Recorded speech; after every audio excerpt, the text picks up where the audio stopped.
I knew this day would come. Hey, it's Bree, and I have a story for you.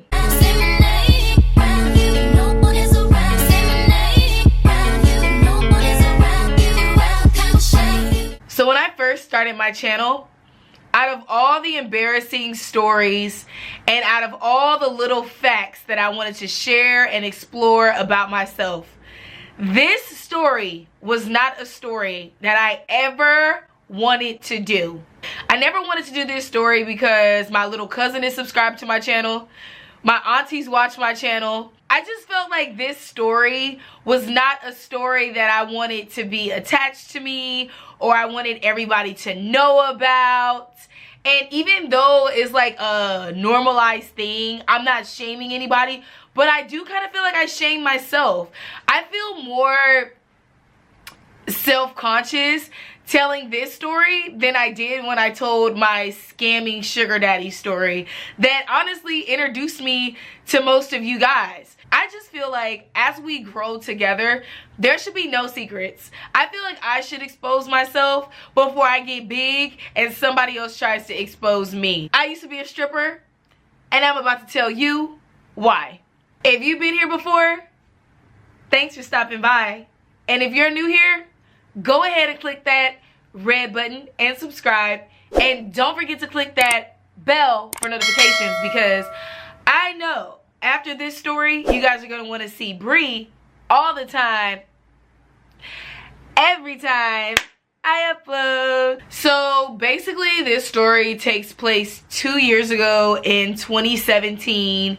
And I was like on and off with my ex, who I did the domestic violence story time about. We're not even gonna talk about that. Prior to like taking this break from my ex-boyfriend, I could not find a job, y'all. Like, when I say that I was in a depression, I was in a serious depression from like September to October. I could not find a job. Like, I was working odd jobs that like I can't even put on my resume. Like, I was working at like telemarketing agencies with like older meth heads and drug abuse. Like, the jobs that I were getting was like last minute desperation, quick money kind of jobs, like weekly pay. Like, I worked in a weed shop before I became a stripper. I was still trying to do things quick. I was still trying to do things fast,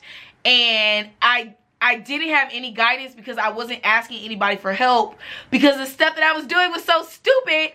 I didn't want to go to the people that I usually would ask for help. Like, I just wanted to figure things out on my own. And that's how I ended up in this situation, because I wanted to figure things out on my own, okay? So I'm single, and I'm so used to being a sugar baby, but I'm over being a sugar baby because that's too much work. I don't want to pretend to be emotionally invested in somebody that's just going to drop me after 2 weeks when he realizes that I'm not going to hook up and that I'm more in it for the money. I was applying for real jobs. I was going on job interviews. I felt like they were going great. I felt like I was going to get hired, and at the last minute, I would never hear from that employer again. And it was just like all these situations kind of made me start to consider stripping. And there was literally a strip club. There is literally a strip club down the street from where I live. And I was kind of like, I would be on the bus and I would just be staring at the strip club like, man, I feel like I'm gonna end up here in a minute if I don't figure out how I'm gonna get this money. So this definitely was not like, oh, I'm young, I'm fun, I want to make some quick cash. Like, bitch, I was desperate.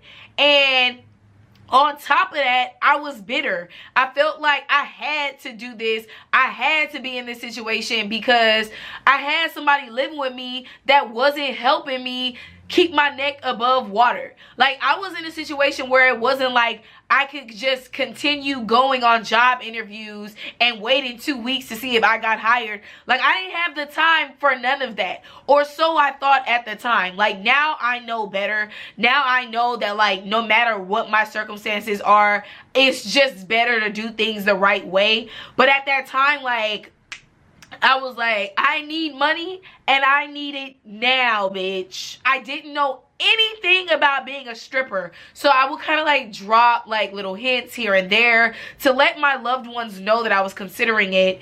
And I started to reach out to people on Twitter who were strippers, and I would be like, what is it like? Like, how do you even sign up? Like, I started to take it serious. I had made up my mind that that was the only way that I was going to get out of my situation and get out of it fast. Now that I sit here and tell this story, I was like so wrong. There was so much that came with stripping that I was not ready for. Message. Honestly, not to sound like really stupid, but it's gonna sound stupid regardless. I feel like Cardi B and her success gave me the courage to see, okay, well, is the strip club for me? But please keep in mind that everybody's path is everybody's path. Like, y'all gotta really keep that in mind throughout the story. I made a lot of money when I was catfishing. That was my path. That's my story. That doesn't mean that it's going to be for you. Cardi B started off as a stripper. That's her path. That's her story. And that's definitely not how it works for me. Like, the decisions that I've made in my life previous to where I am today was because I didn't have the patience to turn into who I am meant to be.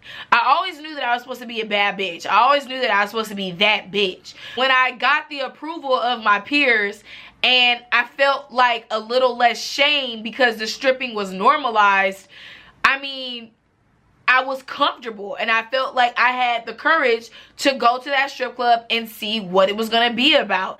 And then when I realized how many other girls I went to high school with were stripping, or they were being bartenders, like they were in that element of that industry in some way. They were either hosting or stripping or giving out bottles, but they were in that world in some way. And when I saw how normalized it was, I felt like, okay, well, I'm tripping. I obviously have my standards too high. Like, maybe I think too highly of myself, and I'm not being over dramatic about that as well, because if you really pay attention to my stories on this channel, I've done a lot of dumb things because I didn't know my worth. Message. I remember I had a conversation with one of my homegirls, who is not one of my homegirls. Bitch, you're getting a story time soon. But, I mean, she pretty much convinced me. She was like, look, start off small, do what you gotta do, and then next thing you know, you could be working at Crazy Girls, you could be working with this girl we know, you could be working with that girl we know, and you always show your body online anyway. Why not make some money for it? And she was making valid points, because in 2016, 2017, I was like the thirst trap queen. Like, I loved that. That was the only thing that I had going for myself, if you really want to be honest. And that's how I got all the celebrities, all the models, all the like SoundCloud rappers. That's how I got their attention. That's what made me feel of value, if you really want to know the truth. And when my friend explained to me, like, bitch, you're doing it on Instagram, you halfway naked on Instagram, why not go get some money? And I'm thinking to myself, oh, okay, I see the vision. I could start off small, I could learn my tricks, I can go to Crazy Girls, I could meet Drake. Like, this is really like how I was thinking. I wanted to be that bitch any way that I could, y'all. I mean, I don't come on my channel to lie. When I finally built up the courage to go apply at the strip club down the street from my house, I put on this outfit that was like, I'm going to the club meets I'm going to a job interview. Like, I definitely wanted to look professional. I wanted to look clean, but I also wanted to show some skin because, I mean, it's a strip club. When I walked into the strip club, and mind you, this was like 12 p.m. because from talking to my Twitter friends who were strippers, they were like, look, you need to go during the day shift, you need to audition. So when I walk in this strip club in broad daylight and it's pitch dark inside, and I'm like standing at the entrance like, oh, this is awkward, like, because I'm not about to pay to see some boobs. I want to show my boobs. And so this guy comes out from behind a curtain. He looks me up and down. Honestly, he really didn't look that much older than me, so that kind of put me at ease because we're of the same generation. So he knew that I was like the look. He was acting like very lustful for me. And I mean, I was already used to that from sugaring. So I kind of just took my same mentality from being a sugar baby, knowing that I was going to deal with creeps, but I had this end goal. That's how I felt going into the strip club. So the guy gives me a card, which was basically like a mini application, and I filled out my first name, my last name, my driver's ID, the name that I wanted to be called on stage, and yeah, he told me that he really liked my look. He really wanted to see me later that night. And when I walked out of that strip club, I was just blown away. But I was blown away because I'm like, damn, I must have really looked the part. Like, I must really be looking cute right now. Like, my ego was inflated because I was like, damn, I walked in, I got looked up and down, and they told me to come back and audition. I went and bought an entire bottle of wine because I'm like, I definitely am going to need to calm my nerves. Like, I'm going to have to audition during strip club hours, like while customers are there and at the night shift. Like, girl, I was nervous. I remember looking at the time. The bottle is halfway gone. I'm in my mood. I'm in my zone. I'm feeling myself. And I kind of had like pumped myself up to see going to audition as going to the club. So I'm in the mirror. I'm putting on my makeup. I'm beating my face. I'm getting ready. I'm making sure that I'm at that level that I need to be. And I'm just like, yes, girl, you're going to go snatch all the men's tonight. Like, I'm just pumping myself up like it's a regular Friday night and I'm going to the club. So I remember pouring the rest of the bottle of the wine into a water bottle and stumbling down the street because at this point I was tipsy. I was just ready to get this interview out the way, or this audition out the way. And based on what my stripper friends told me, I knew I already had the job. So I was going in there with this tipsy, wine drunk energy that the job was mine. My first audition, like I said, I saw the strip club as a club. That's how I let that wall down and that barrier down, and that's how I felt comfortable because I just went out there and I was like, bust down, Tatiana, bust down, Tatiana, slow it down, bust it, bust down. That whole audition was a blur. I can honestly say that I made the best out of that moment and the best out of that situation. When my audition was over, the guy who initially had interest in me, he was like, oh yeah, I love your energy, you're hired. So I guess that he was really into the fact that I was just throwing it back on stage, and not even in a stripper way, in a like a house party. Like, anyways, I got the job. And that's the story of how I became a stripper.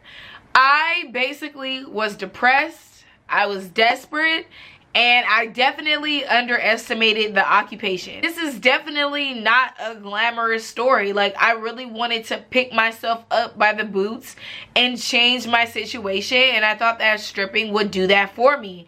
And now I'm in a place in my life where I know that that's not my path, and I feel comfortable sharing this story with you guys, and hopefully you guys will figure out if it's your path or not as well. If you guys like this video, go ahead and turn that thumbs up blue. Support your girl. Get those fingers moving in the comments below and tell me what part 2 to this story time do you guys want to hear. Is there any more information about me being a stripper? Are there any story time ideas that you guys want me to share? I love you guys, and I'll see you in the next video. Till next time.